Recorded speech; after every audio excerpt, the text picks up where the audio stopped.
Hi guys, in this video I'll show you how to copy a link in Google on your mobile phone. First of all, open the application of Google into your mobile phone. If you have not downloaded it, just download it from the Play Store or App Store. And after that, you can see like this kind of home section. So from here, you can just click on search and search anything. Let's say I want to search like total states in USA. Like I'm just setting as a sending and kind of random query. And for me, you can just open the website of Wikipedia, or let's say I want to go to this website, which is something like jagranjosh.com. So that is the website. Let it load. And now, as you can see, like all the articles are, you can say loaded.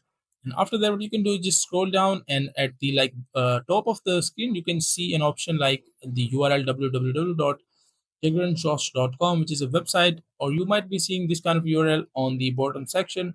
So you can just click once and click it, and after that you can just double click it, and you will see an option. I'm not getting it for some reason.